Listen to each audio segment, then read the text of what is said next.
हजारो कोटींचा स्कॅम तरी आमदार खासदार गप्प का? राजेंद्र म्हस्के. श्रीगोंदे तहसील कार्यालयासमोर राजेंद्र म्हस्के यांचे विविध मागण्यांसाठी आंदोलन. शेअर मार्केटच्या नावाखाली फसवणूक, चौकशीसाठी गुंतवणूकदारांसह उपोषण.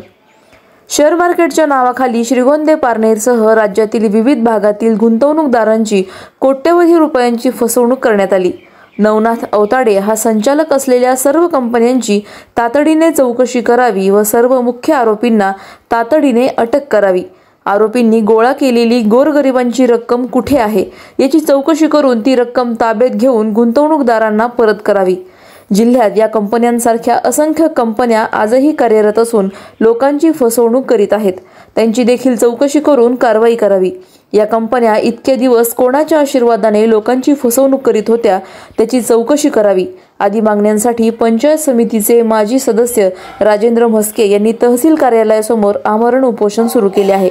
उपोषणादरम्यान राजेंद्र म्हस्के म्हणाले की सिस्पे, इन्फिनाइट, बिकॉन यासारख्या नवनाथ अवताडे संचालक असलेल्या सर्व कंपन्यांच्या माध्यमातून श्रीगोंदे तालुक्यात व परिसरात कोट्यवधी रुपयांची फसवणूक करण्यात आली.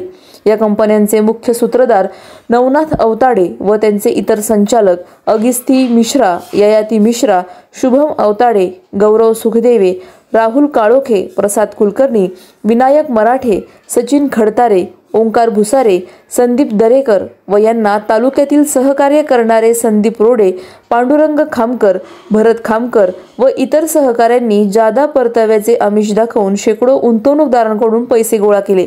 मात्र कालांतराने कोणालाही ना परतावा मिळाला ना मूळ रक्कम. लोकांनी कर्ज काढून या कंपन्यात गुंतवणूक केली. अवताडे व त्यांच्या सहकार्यांनी तालुक्यातील गोरगरीब लोकांना लुटले, परंतु प्रशासनाचे त्याकडे लक्ष नाही. प्रशासनाने कोणतीही ठोस भूमिका घेतली नाही. गुंतवणूकदार आस लावून बसला आहे, परंतु परिस्थिती अशीच राहिली तर काहीच हाती लागणार नाही. या घोटाळ्यामुळे अनेक कुटुंब रस्त्यावर आल्याशिवाय राहणार नाहीत. आजपर्यंत सर्वसामान्यांच्या प्रश्नावर लढत आलो आहे.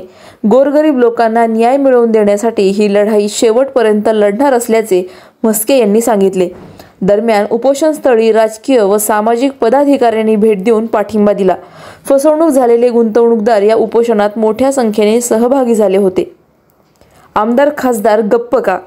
महाराष्ट्रातील हा सर्वाधिक मोठा आर्थिक घोटाळा असून श्रीगोंदे तालुक्यातील जवळपास 50,000 लोकांची फसवणूक झाली आहे. या प्रश्नी मुख्यमंत्री देवेंद्र फडणवीस यांची भेट घेणार आहेत. अवताडे यांच्या कंपनीच्या उद्घाटनासाठी आमदार व खासदार उपस्थित होते. अवताडे व त्यांच्या सहकाऱ्यांनी तालुक्यातील जनतेला कोट्यवधींचा गंडा घातला, परंतु आमदार व खासदार अजूनही गप्प का आहेत असा सवाल राजेंद्र म्हस्के यांनी केला आहे. ही सुद्धा लोकांची भावना आहे, पण पैसे देण्याची कुणीतरी हमी घेण्याची गरज आहे आणि त्याच्यासाठी लोकप्रतिनिधी पुढे येण्याची गरज आहे. आणि लोकप्रतिनिधीबरोबर प्रशासनाने सुद्धा हा एवढा मोठा आक्रोश श्रीगोंद्यामध्ये चाललेला आहे. आणि मग याच्यामध्ये कोणाकोणाचे हात गुंतलेत हा मुद्दा मी त्या दिवशी मांडला होता आणि त्याच्या माहितीसाठी मी बसलेलो आहे. 8 दिवसापूर्वी तक्रार दाखल झाली. तुम्ही उचलून एक एजंट आणला, एक अजून दुसरा तरी कोण कार्यकर्ता आणला. एजंट कोण आहे त्याची मला माहीत नाही, त्याची काय परिस्थिती आहे ते. पण त्याच्यानंतर तुम्ही या संचालक मंडळाला शोधलं का? त्याच्यासाठी किती पथकं नेमले तुम्ही? त्यासाठी काय तपास केला? हे जे मुख्य प्रवर्तक कुठं आहेत, ते कुठं बसलेले आहेत? त्यांचे व्हिडिओ रोजचे रोज येतात, रोजचे रोज मेसेज येतात आणि त्या मेसेजमधून ते या ठिकाणी पूर्ण गुंतवणूकदाराची फसवणूक करतात.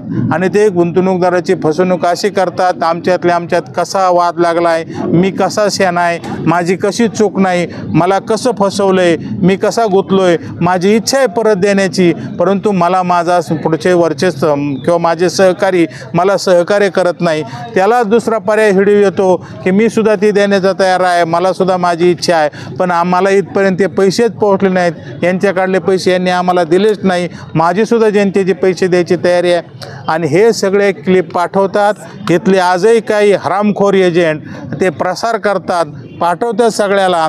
आणि उद्याच्याला परवाच्याला का होईना आपल्याला न्याय मिळेल, आपल्याला हे कसं पुढं नेता येईल असं प्लॅनिंग सगळं एकत्र चाललेलं आहे. माझं तर स्पष्ट मत आहे, अवताडेत आणि त्या मिश्रामध्ये कसलाही दुरावा निर्माण झालेला नाही, त्यांच्यात कसलाही बेबनाव नाही.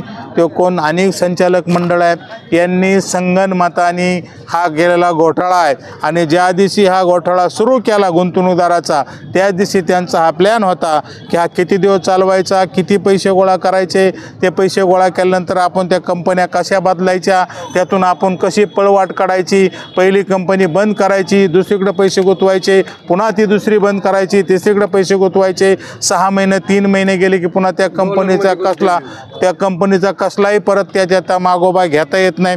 अशा पद्धतीने प्लॅनिंग करून आणि नंतरच्या टप्प्यामध्ये त्यांनी खालचा एजंट आणि त्या एजंटच्या वरची काही त्यांची टीम आहे त्यांना एकत्र आणण्यात, त्यांच्यावर सगळं शेकवण्याचा आणि त्यांच्याकडं सगळी यंत्रणा कशी त्यांच्या पाठीमागे लागेल त्यांना त्या ठिकाणी एकत्र कसं गुंतवले आणि यांनी यांचे असणारं जी होतं त्यांची त्याच्यामध्ये काय संबंध तो हळूहळू बाजूला काढला. परंतु त्यांना बाजूला जाता येत नाही. कायदेशीर त्यांनी ज्या ज्या कंपन्या स्थापन केल्यात त्याच्यामध्ये या संचालक मंडळ तर स्वतःची त्यांची नावं आहेत, त्यांच्या काहींच्या मुलांची नावं आहेत, काही त्यांच्या मिसेसची म्हणजे त्यांच्या घरच्या बाया माणसांची सुद्धा नावं आहेत, त्यांच्या नावंसुद्धा त्या संचालक मंडळामध्ये आहेत.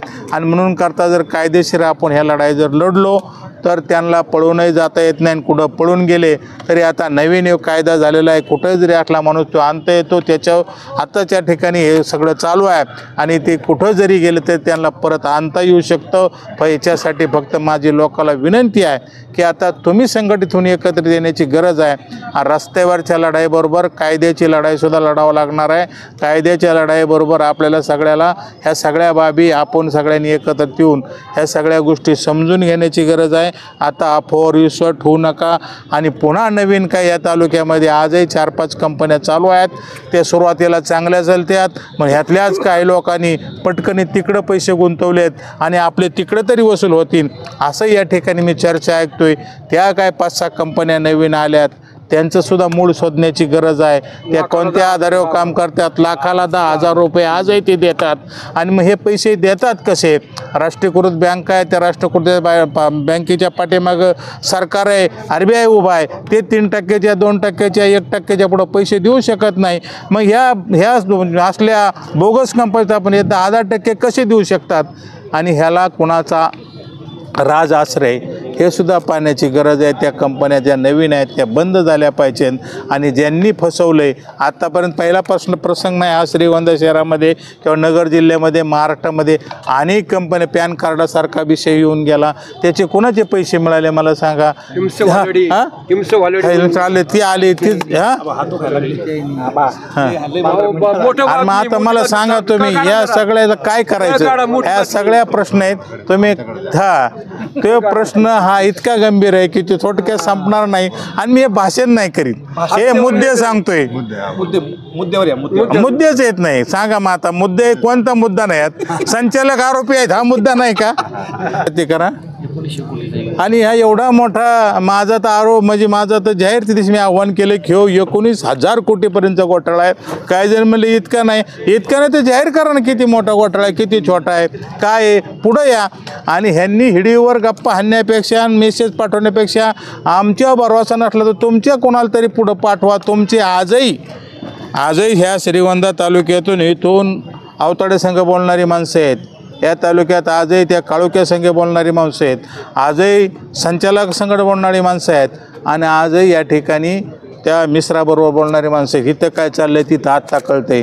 त्यांच्या माध्यमातून तुम्ही या एकदा बसा, सांगा आम्हाला कुठं तुम्हाला त्रास द्यायची इच्छा आहे, पैसे मिळावे तेवढीच आमची अपेक्षा आहे. आणि नाही दिली तर तुम्ही मसनवट्यात गेला, मी याला तरच सुटला गाड्या, नाही तुम्हाला सुट्टी नाही एवढं नक्की सांगतो. आणि ज्यांनी ह्याच्यामध्ये हप्ते खाल्लेत, ज्यांना पैसे मिळालेत, ज्यांनी कमिशन खाल्ले ना त्याच्याकडे कमिशन शिल्लक आहे त्याला सुद्धा माफ केलं जाणार नाही, त्यांच्याकडून वसूल केले जातील. मी याला तर सोडू शकतो, नाही तर त्यांना त्या ठिकाणी नीती माफ करणार नाही आणि गुंतवणूकदार माफ करणार नाही. मी गुंतवणूकदाराच्या बाजूने आहे, मी शेवटपर्यंत त्यांच्या बाजूने लढणार आहे. आपण सुद्धा या ठिकाणी आपल्या माध्यमातून हे सगळं मी जनतेला आव्हान करतो आणि माझं उपोषण चालू आहे. पुढची दिशा मी आज तपास काय केला, आतापर्यंत काय रिकव्हरी केलं आहे, काय आलं आहे, किती पैसे आहेत, काय झालं आहे, कधी आणणार आहेत आरोपी, का आणलेत, कुठं ठेवलेत का, ह्यांचा काय संपर्क झाला आहे का, याच्यावर मी माझं उपोषणाचा निर्णय घेणार आहे. अजून मला जबाबदारी म्हणून तालुक्याची मला कोणी आलून भेटलं नाही, कोणी येऊन सांगितलं नाही. त्यामुळे उपोषण अजून चालूच आहे. आता हे थकले. स्टेशनच्या समोर येऊन खरेदी विक्रीच्या व्यवहारामध्ये येऊन त्या ठिकाणी आपला व्यवहार करण्याचा प्रयत्न करतो. जमलं नाही तर निघून जातो आणि अनेक त्याचे साथीदार आहेत, जमीन आपले विकून कोणाच तरी नावावर करतात. ही परिस्थिती भयानक आहे. आणि पैसे नाहीत अशी परिस्थिती नाहीत. पैसे आहेत, ह्या सगळ्यांचे लॉकर आहेत. आणि हे लॉकर काही काही ठिकाणी असे आहेत नातेवाईकाच्या नावाने आहेत. आणि यांचे कोणत्या कोणत्या बँकेत पैसे आहेत, यांनी कोणत्या कोणत्या कंपन्या स्थापन केल्यात, याची आपल्याकडं थोडी थोडी माहिती मिळाली आहे.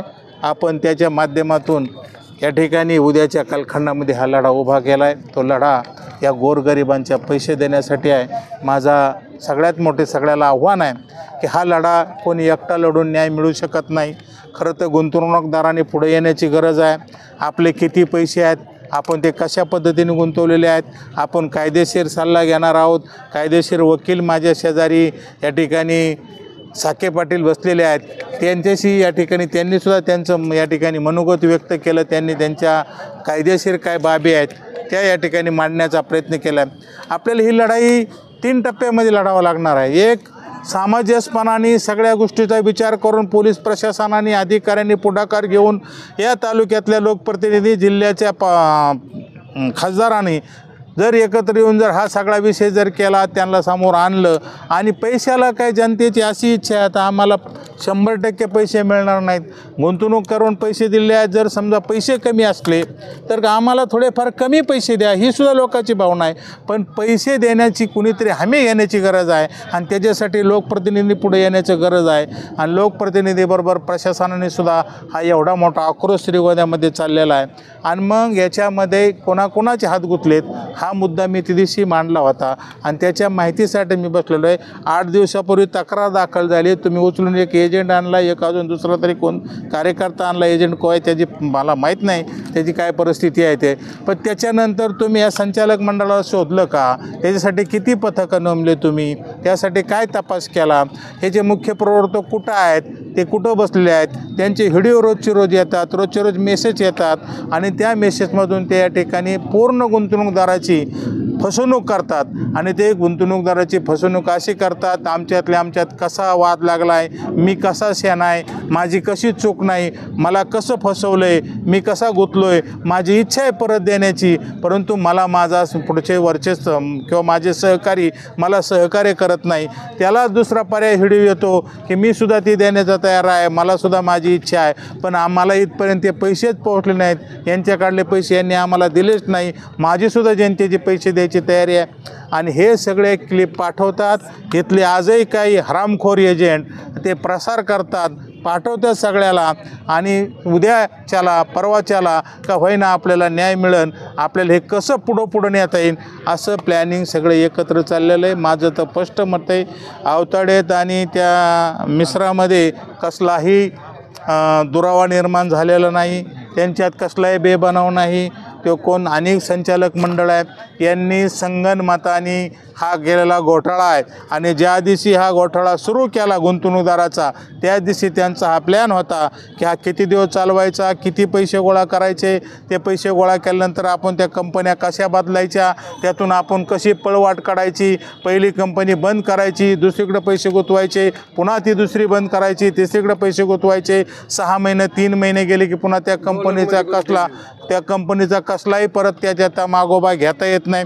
अशा पद्धतीने प्लॅनिंग करून आणि नंतरच्या टप्प्यामध्ये त्यांनी खालचा एजंट आणि त्या एजंटच्या वरची काही त्यांची टीम आहे त्यांना एकत्र आणण्यात, त्यांच्यावर सगळं शेकवण्याचा आणि त्यांच्याकडं सगळी यंत्रणा कशी त्यांच्या पाठीमागे लागेल, त्यांना त्या ठिकाणी एकत्र कसं गुंतवता येईल गुंतवले. आणि यांनी यांचे असणारं जी होतं त्यांची त्याच्यामध्ये काय संबंध तो हळूहळू बाजूला काढला. परंतु त्यांना बाजूला जाता येत नाही. कायदेशीर त्यांनी ज्या ज्या कंपन्या स्थापन केल्यात त्याच्यामध्ये या संचालक मंडळ तर स्वतःची त्यांची नावं आहेत, त्यांच्या काहींच्या मुलांची नावं आहेत, काही त्यांच्या मिसेसची म्हणजे त्यांच्या घरच्या बाया माणसांची सुद्धा नावं आहेत, त्यांच्या नावंसुद्धा त्या संचालक मंडळामध्ये आहेत. आणि म्हणून करता जर कायदेशीर आपण ह्या लढाई जर लढलो तर त्यांना पळूनही जाता येत नाही. कुठं पळून गेले तरी आता नवीन एक कायदा झालेला आहे, कुठं जरी असला माणूस तो आणता येतो, त्याच्या आताच्या ठिकाणी हे सगळं चालू आहे. आणि ते कुठं जरी गेले तरी त्यांना परत आणता येऊ शकतं. पण याच्यासाठी फक्त माझी लोकांना विनंती आहे की आता तुम्ही संघटित होऊन एकत्रित येण्याची गरज आहे. रस्त्यावरच्या लढाईबरोबर कायद्याची लढाईसुद्धा लढावं लागणार आहे. कायद्याच्या लढाईबरोबर आपल्याला सगळ्याला ह्या सगळ्या बाबी आपण सगळ्यांनी एकत्रित येऊन ह्या सगळ्या गोष्टी समजून घेण्याची गरज आहे. आता अफवावर विश्वास ठेवू नका. आणि पुन्हा नवीन काय या तालुक्यामध्ये आजही 4-5 कंपन्या चालू आहेत. त्या सुरुवातीला चांगल्या चालतात, मग ह्यातल्याच काही लोकांनी पटकन तिकडं पैसे गुंतवलेत आणि आपले तिकडं तरी वसूल होतील असं या ठिकाणी मी चर्चा ऐकतोय. त्या काय 5-6 कंपन्या नवीन आल्यात, त्यांचंसुद्धा मूळ शोधण्याची गरज आहे. त्या कोणत्या आधारावर काम करतात, लाखाला 10,000 रुपये आजही ते देतात. आणि मग हे पैसे देतात कसे? राष्ट्रीयकृत बँक आहे, त्या राष्ट्रीयकृत बँकेच्या पाठीमागं सरकार आहे, RBI उभा आहे. ते 3%च्या 2%च्या 1%च्या पुढं पैसे देऊ शकत नाही. मग ह्या असल्या बोगस कंपनीत आपण हे 10% कसे देऊ शकतात? आणि ह्याला कुणाचा राज आश्रय हे सुद्धा पाहण्याची गरज आहे. त्या कंपन्या ज्या नवीन आहेत त्या बंद झाल्या पाहिजेत. आणि ज्यांनी फसवलं आहे आत्तापर्यंत पहिला प्रसंग नाही हा श्रीगोंदा शहरामध्ये किंवा नगर जिल्ह्यामध्ये महाराष्ट्रामध्ये अनेक कंपन्या पॅन कार्डासारखा विषय येऊन गेला. त्याचे कोणाचे पैसे मिळाले मला सांगा? चालले ती आली ती मग आता मला सांगा तुम्ही या सगळ्याला काय करायचं? ह्या सगळ्या प्रश्न आहेत तुम्ही तो प्रश्न हा इतका गंभीर आहे की ते थोडक्यात संपणार नाही. आणि मी हे भाषण नाही करीत, हे मुद्दे सांगतोय. मुद्देच येत नाही. सांगा मग आता मुद्दे कोणता मुद्दा नाही आहेत? संचालक आरोपी आहेत हा मुद्दा नाही का? ते करा. आणि हा एवढा मोठा माझा तर आरोप म्हणजे माझा तर जाहीर तिथे मी आव्हान केलं की 19,000 कोटीपर्यंतचा घोटाळा आहे. काय जण म्हणले इतका नाही तर जाहीर करा ना किती मोठा घोटाळा आहे, किती छोटा आहे, काय आहे, पुढं या. आणि ह्यांनी हिडीवर गप्पा हाणण्यापेक्षा मेसेज पाठवण्यापेक्षा. मी सचिन भालचंद्र पंडित, राहणार पारगाव सुद्री. सुरुवातीच्या काळात सिस्पीमध्ये मला एका आमच्याच मित्रांनी पैसे गुंतवायचा आग्रह केला, त्याच्यानुसार पैसे गुंतवले. काही काळानंतर साधारणतः 1-1.5 वर्षानंतर मला असं जाणवायला लागलं की हे पैशाचं आपलं काही खरं नाही. त्यावेळेस मग मी ते पैसे काढण्याचा प्रयत्न केला. सुरुवातीला आमचे बंधू आणि मी पुण्याच्या सिस्पीच्या ऑफिसला गेलो. त्यावेळेस साहेबांना काही अडीअडचणी सांगितल्या त्या अवतडे साहेबांना, आणि ते पैसे काढायचा प्रयत्न केला तर त्यांनी आम्हाला ते पैसे विड्रॉल केले. परंतु तदनंतर काही दिवसानंतर माझी त्या सिस्पीमध्ये व्याजरूपी काही रक्कम शिल्लक राहिली होती. तर भेटण्यासाठी परत एकदा गेल्याच्यानंतर मला त्या साहेबांनी सांगितलं की बा तुम्हाला आम्ही 1.25 लाख रुपये ह्या हिशोबाने पैसे दिलेत बँकेच्या म्हणजे व्याजाच्या नियमाप्रमाणे, आणि राहिलेली जी रक्कम आहे ती तुम्हाला कधी भेटेल आत्ताच काही सांगता येणार नाही. तर तुम्ही माझ्याकडे न येता तुमचा जो कोणी एजंट असेल त्याला सांगत जात जा, तुम्ही ऑफिसला येत नका जात जाऊ. का तर बा तुमचा माझा काहीच रोल नाही किंवा तुमचा माझा संबंध नाही, मी तुम्हाला पैसे मागायला आलो नव्हतो, ह्या भाषेतच मला त्यांनी उत्तर दिलं. तदनंतर एक बा आपली काय म्हणतात ना, माणसाची परिस्थिती माणसाला जास्त बोलून देत नाही, म्हणून आम्ही शांत बसलो आणि आलो माघारी. पण आता त्याच्यानंतर जसं आबांनी आता सध्या सगळ्या गोष्टीचा मुद्दा काढून जे उठाव मांडलं आहे, ह्या उठावाच्या मुद्द्याला किंवा ह्याला आम्ही सगळं गावातले काही जे आमचे 4-2 सहकारी असतील हे पाठिंबा देतोय. आणि मला असं वाटतं की आपण जर लहान लेकराचे 10 रुपये जर लेकरांनी मागितले तर त्याला देत नाही, ह्या माणसाला आपण का म्हणून पैसे सोडायचे? तर ह्या माध्यमातून आपली जी काही रक्कम असेल ती काढण्याचा प्रयत्न जरूर झाला पाहिजे, आणि त्याला माझा पाठिंबा आहे. तुम्ही कशामध्ये पैसे दिले होते? कॅश दिले का? नाही, मी देताना त्यांना कॅशमध्ये दिलेली होती. पोलीस स्टेशनला जाऊन काय गुन्हा वगैरे? नाही, आत्तापर्यंत तर काही केलेलं नाही.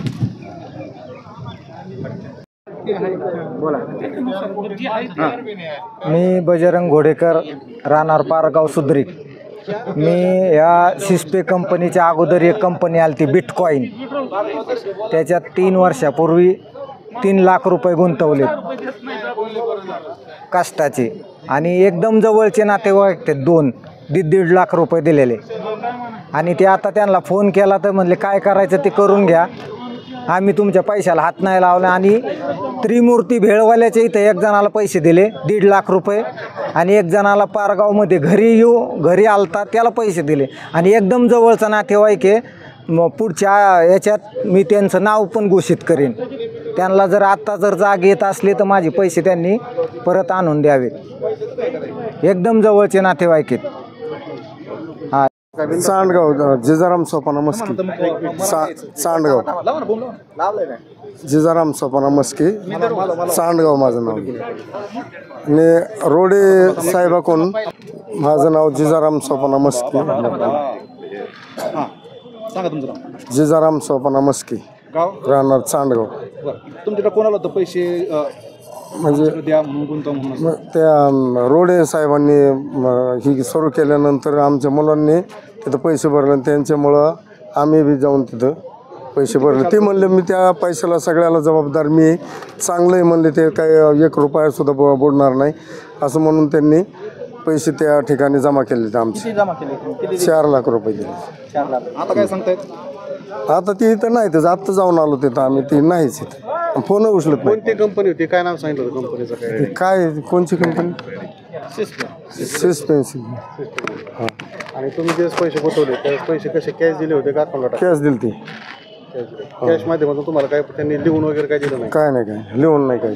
विश्वासामार्फत तुम्ही पैसे. हां. आता काय सांगता येतं तुम्हाला? आता काय करता येईल त्याला? ती गेले मग ते घरी गेलं तर घरी नाही तर ती घरी ती म्हातारी होती ती म्हणली माझं दुखत आहे कुठे गेले तपास नाही. आता जाऊन आलो आम्ही. फोन केलं फोन उचलत नाही. आता काय तुमचं म्हणणं काय? म्हणजे आम्ही असं म्हणजे थोडं पैसे जमा करून हे केलं तर आपले 4 माणसं आपले पोरं हे म्हणले की बाबा वाढते थोडं पैसे मग टाका म्हणून त्यांच्या आपल्या हिशोबाने टाकलं होतं. पुढचं हे सांगा की आबांनी इथं जे उपोषण केलं आहे. आता आबांनी जे उपोषण आबांनी इथं जे उपोषण केलं आहे ना आमचा पाठिंबा त्यांना पूर्ण आबांनी जे काय आता हे लढवलंय त्यांना आमचा हा पूर्ण पाठिंबा राहील. मी सुधीर तरटे, मी राहणार विखेलचा आहे. तरी मी सिस्पेमध्ये जानेवारी महिन्यामध्ये 3 लाख रुपये टाकले होते. एक एजंट होता तर त्याने मला असं सांगितलं होतं की माझ्या भरोश्यावर तू पैसे टाक, पैसे कुठंही जाणार नाहीत, सगळ्या मुद्द्याला मी जबाबदार आहे. तर त्या 3 लाख रुपये मी माझे आणि माझ्या मंडळीचे सोनं तारण करून त्याच्यामध्ये टाकलेले. माझं लग्न झालेलं आता फक्त 10 महिने झालेले. तरी ते सगळं आमचं जे सोनं आहे लग्नातलं ते सगळं तारण ठेवून ते आम्ही त्याच्यामध्ये पैसे गुंतवलेले आहेत. तर त्याची रक्कम 3 लाख रुपये आहे. तर त्याचा आम्हाला काही परतावा भेटलेला नाही आहे आत्तापर्यंत. तर एजंटला आत्ता आम्ही पैसे मागायला गेलो तर ते सांगतायत 90 दिवस थांबा, आणखीन काही दिवस थांबा, तुम्हाला पैसे भेटतील. पण आम्ही ॲक्च्युली जानेवारीमध्ये पैसे टाकले होते तर त्याचा प्रॉफिट आमच्याकडे काही जमा झालेला नाही आहे. तरी त्यांनी आमचं काय असेल ती मुद्दल का व्हायना पण आमची त्यांनी माघारी द्यावा हीच विनंती आहे त्यांच्याकडे. आणि आपले आबा मुस्के उपोषण करत आहेत, त्यांना आमचा पाठिंबा आहे. अधिक माहितीसाठी स्टार इंडिया 1 न्यूज पाहत रहा. चॅनलला सबस्क्राईब करा आणि अशाच अपडेट्ससाठी बेल आयकॉन दाबा.